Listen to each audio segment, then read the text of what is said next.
Hello विद्यार्थी मित्रांनो, यापूर्वी आपण पार्ट 4मध्ये LDR बघितलं होतं. ऑप्टो इलेक्ट्रॉनिक डिव्हाइस LDR बघितलं होतं, लाईट डिपेंडंट रेजिस्टर्स. आता आपण आज पाहूया FOC.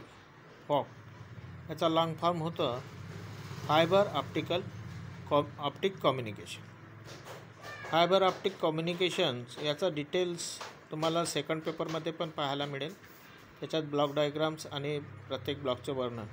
याच्यामध्ये आपण थोडंसं शॉर्टमध्ये बघूया की फायबर ऑप्टिक कम्युनिकेशन म्हणजे काय आहे.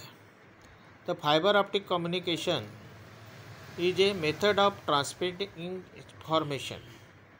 म्हणजे फायबर ऑप्टिक कम्युनिकेशन एक प्रकारचे इन्फॉर्मेशन ट्रान्समिटिंग करण्याचं साधन आहे किंवा सिस्टम आहे, ज्याच्यामध्ये from one place to another place by sending a pulses of light through the optical fibre. याच्यामध्ये जे इन्फॉर्मेशन ट्रान्समिट होते एका जागेहून दुसऱ्या ठिकाणी, तर हे लाईट पल्सेसच्या द्वारे होत असते आणि थ्रू द ऑप्टिकल फायबर. तर ऑप्टिकल फायबर जो असतो त्याच्याद्वारे याच्यामध्ये इन्फॉर्मेशन एका ठिकाणाहून दुसऱ्या ठिकाणी ट्रान्सफर होत असते. त्याला आपण म्हणतो फायबर ऑप्टिक कम्युनिकेशन्स. नाव light from electromagnetic carrier wave is modulated with information signal. तर जे आपली इन्फॉर्मेशन ट्रान्समिट करायचं असते तर तिच्यानुसार हे लाईट चे इलेक्ट्रोमॅग्नेटिक कॅरियरसोबत मॉड्युलेटेड केले जाते. म्हणजे मॉड्युलेशन करणं आवश्यक आहे. तर हे मॉड्युलेशनच्या बाबतीत पण आपण सेकंड पेपरमध्ये कम्युनिकेशन जो चॅप्टर आहे त्याच्यात डिटेल्स बघूया. Fibre cable is a preferred. तर फायबर केबलचा वापर का म्हणून केला जातो, म्हणजे का याचं महत्त्व आहे म्हणजे साध्या केबलप्रमाणे जो कंडक्टर वायर असतो त्याच्या ठिकाणी आपण याचा का वापर करतो, तर त्याच्यासाठी म्हणून ओव्हर द इलेक्ट्रिकल केबल म्हणजे साधा cable, when light bandwidth long distance are immunity to electromagnetic interference. तर हे जे इंटरफिरन्स असते इलेक्ट्रोमॅग्नेटिक इंटरफिरन्स, त्याच्यानंतर लॉंग डिस्टन्स आणि बँडविथ, तर या कारणामुळे म्हणजे याच्यामध्ये हे इंटरफिरन्स होत असते. तर याच्याकरता म्हणून आपण हे फायबर ऑप्टिक केबलचा वापर केला जातो. Optical fibre is use by many telecommunication companies. पुष्कळचे टेलिकम्युनिकेशन कंपनीज आहेत ते ऑप्टिकल फायबरचा वापर करतात.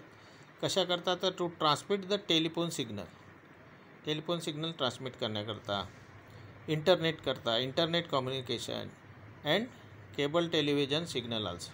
तर इत्यादी कामाकरता ऑप्टिकल फायबर सिस्टमचा वापर केला जातो. आता याच्यामध्ये काय असतं, the process of communicating using fibre optics involve the following steps. याच्यामध्ये मुख्यतः 4 स्टेप असतात. तर पहिले स्टेपमध्ये काय होते की creating optical signal involving the use of transmitters. म्हणजे पहिला पार्ट असतो त्याचा की ऑप्टिकल सिग्नलला प्राप्त करणे बाय यूजिंग द ट्रान्समीटरच्या सहाय्याने. तर आता हे ट्रान्समीटर वगैरे आपण या भागात पुढे पाहूया की ट्रान्समीटरचा कसा यूज केला जातो. त्याच्यामध्ये सुद्धा मागं सांगितल्याप्रमाणे ऑप्टो डिव्हाइसचा वापर केला जातो. तर सेकंड जे स्टेप आहे relaying the signal along the fibre ensuring that the signal does not become too weak.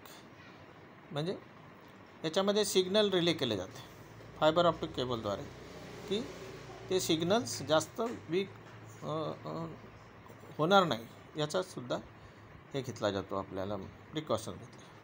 Third आहे रिसिविंग द ऑप्टिकल सिग्नल. तिसरा जो पार्ट आहे की हे जे ट्रान्समिट केलेले सिग्नल्स आहे त्याला रिसिव्ह करण्याचा जो सेक्शन असतो. आणि चौथी स्टेप आहे converting it into electrical signal. म्हणजे जे सिग्नल आपण ऑप्टिकल कम्युनिकेशनद्वारे ट्रान्समिट केलेलं आहे तर तिची पुनरावृत्ती आपल्याला होते, म्हणजे रिप्रोड्यूस द सिग्नल्स. म्हणजे आपण इलेक्ट्रिकल सिग्नलचे रूपांतर लाईट सिग्नलमध्ये केलेलं आहे आणि त्याच्यानंतर ते ट्रान्समिट केलेलं आहे आणि मग शेवटी ते सिग्नल पुन्हा ऑप्टिकल जे सिग्नल आहे तिचे पुन्हा मग इलेक्ट्रिक सिग्नलमध्ये प्राप्त करण्याची जी प्रोसेस आहे तो शेवटचा पार्ट. तर अशा प्रकारे 4 याच्यामध्ये हे विभागलेलं असतं याची working community. Advantage of fibre ऑप्टिकचे काय आहे म्हणजे तसंच आहे much lower attenuation and interference. तर याच्यामध्ये कमीत कमी इंटरफरन्स होते, ॲटेन्युएशन होते as compare to copper cable. Copper केबलच्या ठिकाणी या ठिकाणी इंटरफरन्स जास्त असतो, तर ते अवॉइड करण्यासाठी म्हणून याचा हा एक फायदा आहे. फॉर ए लॉंग डिस्टन्स म्हणजे लॉंग डिस्टन्स करता आपल्याला ट्रान्समिटिंग करायचं असेल or the replace by the fibre optic cables. तर लॉंग डिस्टन्स करता आपल्याला जर ट्रान्समिट करायचं आहे तर in case of copper cable we can use the fiber optical cables. However, infrastructure development within a city was relatively difficult and time consuming. तर म्हणून तथापि याचा जो इन्फ्रास्ट्रक्चर डेव्हलपमेंट आहे हा सिटीमध्ये सिटीतल्या सिटीत जास्त केला जातो. Relatively difficult and time consuming. तर हे इस्टॅब्लिश करण्यासाठी डिफिकल्ट आहे आणि टाईम कन्झ्युमिंग आहे. म्हणजे याला स्टॉल करण्यासाठी टाईम जास्त लागतो आणि खर्च पण जास्त लागतो.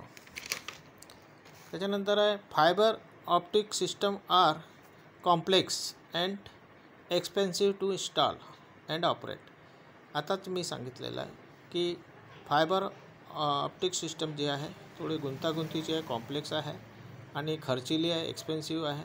कशासाठी? टू इन्स्टॉल करण्यासाठी and operate purpose also. Due to this difficulty, fiber optic communication systems have installed in a long distance applications.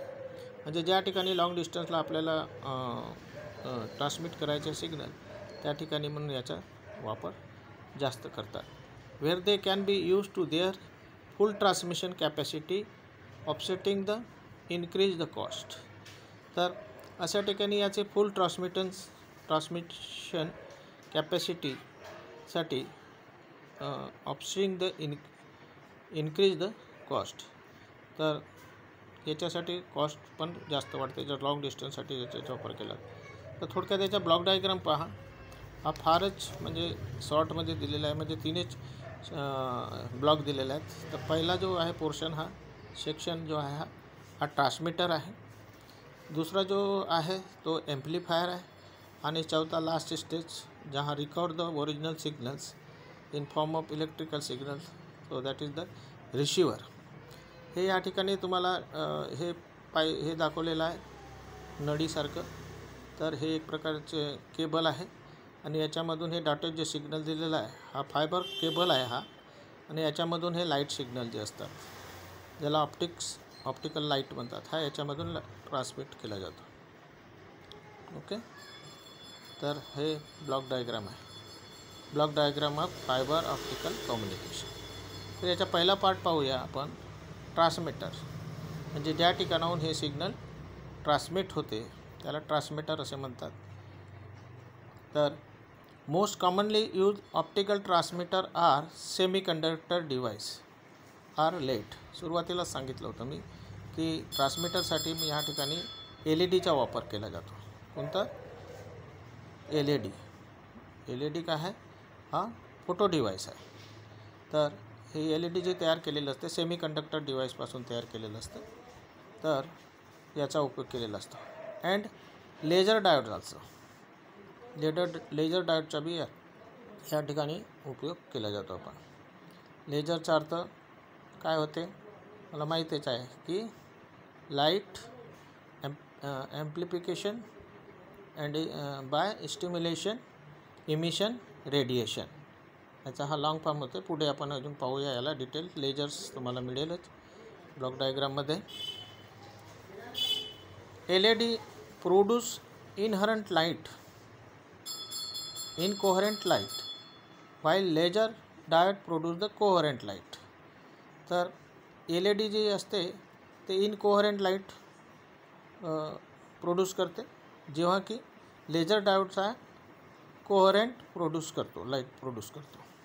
For use in optical communication. याचा यूज ऑप्टिकल कम्युनिकेशनमध्ये केला जातो. These devices are compact, efficient. ये जो device है compact है, भरीव है, एंड इफिशियंट है, end reliable while operating in an optical wave length range, and directly modulated at high frequencies. So these devices are compact, efficient, and reliable जेव्हा operating in optical wave, जेव्हा याच्या operating वेव्हमध्ये वापर केला जातो wavelength रेंजमध्ये, and directly modulated at high frequency जे signal असते त्याला कॅरियर म्हणतो, त्याच्यासह याला मॉड्युलेटेड केलं जातं. त्याच्यानंतर आता आपण पाहिलं की LED जी आहे, लाईट एमिटिंग डायोड आहे, याचा ट्रान्समीटर म्हणून उपयोग करतो. तर आता आपल्याला LED माहिती पाहणं आवश्यक आहे. म्हणजे LED ॲक्च्युली काय आहे, तसं LED आपण प्राथमिक माहिती वर्ग 11वीमध्ये घेतलेलंच आहे, म्हणजे सेमी कंडक्टर कॉम्पोनंट्समध्ये, डिव्हायसेसमध्ये. तर त्याच्यामध्ये LED वगैरे घेतलेलं आहे. तर आपण आज इथं थोडक्यात ट्रान्समीटरमध्ये याचा उपयोग होतो म्हणून हे आपण बघूया. तर LED, तर LEDचा लॉंग फॉर्म होतो लाईट इमिटिंग डायोड, म्हणजे प्रकाश उत्सर्जित करनेवाला डायोड. ठीक आहे. तर LED is a simple PN junction diode. PN junction diode when forward bias emits lights through the spontaneous emission. तर LED हा एक प्रकारचा PN जंक्शन डायोड आहे, आणि जेव्हा याला फॉरवर्ड बायस देतो तर हा काय करतो, लाईट उत्सर्जित करतो, emit the light through the spontaneous emission. Emitted light is incoherent. Emission light हा इनकोहरंट असतो. इनकोहरंट म्हणजे ज्याला आपण काय म्हणू शकतो, आपण ब्लॅक अँड व्हाईट. इनकोहरंट म्हणजे ब्लॅक अँड व्हाईट किंवा कृष्णधवल या प्रकारचं आपण म्हणू शकतो. Light is incoherent with relative wide spectral. याची जी स्पेक्ट्रल जी विड्थ असते ती वाईड असते, म्हणजे रुंद असते, आणि ही असते 30 to 60 nanometers. Wide spectral width किती असते याची, 30 to 60 nanometer. LED consist of an encapsulated chip.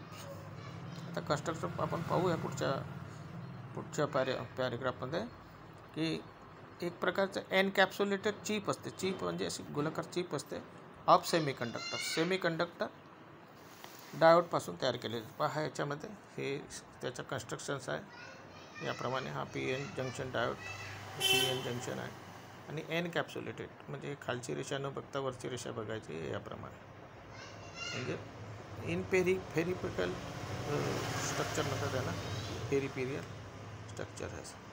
हे प्लास्टिक एनकॅप्सुलेटेड म्हणजे हा ट्रान्सपेरंट असते. कशासाठी, तर या ठिकाणी ते लाईट बाहेर उत्सर्जित करण्यासाठी, दिसण्यासाठी म्हणून हे प्लास्टिक किंवा ग्लास लावलेलं असतं. याच्यामध्ये पहा हे आहे कन्स्ट्रक्शन. याच्यामध्ये इलेक्ट्रिकल कॉन्टॅक्ट जे असते ते एकाला कॅथोड टर्मिनल म्हटलेलं आहे, दुसऱ्याला एनोड. कॅथोड आणि एनोड की ह्या जे पहिचान आहे, या ओळख असते, तर जो टर्मिनल लांब असतो थोडा, याची जो हा टर्मिनल आहे हा लांब असतो कम्पेअर टू कॅथोड. म्हणजे एनोड लांब असतो याची टर्मिनल, आणि कॅथोड हा शॉर्ट असतो. याच्यावरून एनोड कॅथोडची आयडेंटिफिकेशन केले जाते. तर हे आले एपॉक्सी लेन्स, हा लेन्स एपॉक्सी लेन्स, रेजिस्टर्स आणि LED चिप्स याप्रमाणे याची रचना असते. तर विथ ए सुटेबल लेन्स, हा वर लेन्स असतो. The length of anode terminal is made longer than that of cathode terminal. आता सांगितलं की एनोडचे जो टर्मिनल आहे कॅथोडपेक्षा लांब असतो. The PN junction is encapsulated in transparent medium of very high refractive index. Usually plastic material is use. तर या ठिकाणी जो मटेरियल वापरला असतो ट्रान्सपेरंट, तो प्लास्टिक मटेरियल वापरला असतो ज्याचा रिफ्रॅक्टिव्ह इंडेक्स हाय असते. त्यामुळे जास्तीत जास्त लाईट हा स्कॅटर होईल, बाहेर दिसेल आपल्याला, देईल तो. म्हणून the plastic is modulated in hemispherical shape. आता सांगितलं हा जो याला हेमिस्फेरियल शेप असे म्हणतात. तर हेमिस्फेरियल शेपमध्ये असते. LED are fabricated using either vapour epitaxy. Generally direct band gap LED are fabricated on gallium arsenide. तर ही LED तयार करण्यासाठी बनवण्यासाठी गॅलियम आर्सेनाइड हा जो सेमीकंडक्टर आहे त्याचा उपयोग केला जातो. Gallium arsenide substrate capital G आणि स्मॉल आणि कॅपिटल A आणि S हा गॅलियम आर्सेनाइड याप्रमाणे दाखवतात. स्ट्रक्चर आहे याच्या रेणुसूत्र काय म्हणतात इंग्रजी त्याला, मॉलिक्युल्स याप्रमाणे असते. त्याचा substrate for indirect band gap. Okay. LED lamp contain LED chip and plastic lens. तर LED लॅम्प जो असतो त्याच्यात एक चिप असते आणि एक प्लॅस्टिक लेन्स असते. Coloured to serve an optical filter. It plastic lens determine light emission pattern and viewing angle of device. Plastic lens काय दाखवतो? Determine light emission. Plastic lens हा लाईटचं इमिशन दाखवतो, pattern and viewing angle of device. तर हे आता structure आपण बघितलेच आहे. LED are made from indium gallium arsenide phosphide म्हणजे कॅपिटल I अँड म्हणजे indium, G gallium, ES arsenide आणि P मीन्स फॉस्फरस. तर याच्यापासूनही तयार करतात किंवा गॅलियम आर्सेनाइडपासून पण तयार करतात. तर हे मटेरियलचा वापर केला जातो LED. Indium gallium arsenide phosphide और gallium arsenide. When diode is forward bias battery supplies hole into P region. तर जेव्हा याला आपण बायसिंग देतो तेव्हा होल्स हे P रिजनमध्ये हे होतात, जनरेट होतात. And electron in N regions. तर होल्स P रिजन्स, कारण की होल हे पॉझिटिव्ह असतात म्हणून P रिजनमधून होल्स जनरेट होतात, क्रिएट होतात, इमिट होतात. अँड इलेक्ट्रॉन N रिजनमध्ये होतात कारण की इलेक्ट्रॉनवर निगेटिव्ह चार्ज असतो. These injected charge carrier near the junction. कुठे येतात? जंक्शनच्या जवळ. PN जंक्शन असतो ना मधातला जंक्शन गेट द रिकम्बाईन्स. ते आपसामध्ये रिकम्बाईन होतात with a minority charge carriers. त्या ठिकाणी मायनॉरिटी चार्ज कॅरियर असतात जे संख्येने कमी असतात, त्याच्यासोबत ते रिकम्बाईन होतात. Thus electron falls from higher energy level to lower energy level. तर अशा प्रकारे इलेक्ट्रॉन्स हे हायर एनर्जी लेवलपासून लोअर एनर्जी लेवलपर्यंत जातात किंवा पडतात, जाऊ लागतात. When this transmission occur the energy is radiated. तर याच्यामुळे काय होतं? हे इलेक्ट्रॉन्स हायर एनर्जीकडून लोअर एनर्जीकडे जातात, तेव्हा हे काय करतात? एनर्जी ट्रान्समिट ॲक्वर एनर्जी, याच्यामध्ये एक एनर्जी तयार होते. Is radiated out in the form of photons. तर त्यामुळे त्याच्यामध्ये फोटॉनच्या स्वरूपात एनर्जी तयार होते. तर फोटॉन्स म्हणजेच लाईट, प्रकाश. जसं करंट इलेक्ट्रॉन्समुळे तयार होतो त्याच प्रकारे फोटॉन्समुळे लाईट तयार होतो, प्रकाश. तर याप्रमाणे हे हायर एनर्जीकडून लोअर एनर्जीकडे जेव्हा येतात तर त्या ठिकाणी एनर्जी तयार होते, रेडिएट होते. ते एनर्जी असते in the form of photons. Photons means light. In direct transition electrons fall directly from higher energy level to lower energy level. तर या ठिकाणी हा रिपीट झालेला आहे. इथेच हायर लेवलपासून तर लोअर लेवलपर्यंत हे ट्रान्समिट होतात. But in case of direct transition because of difference in moment of electrons and holes, the electrons when falling from higher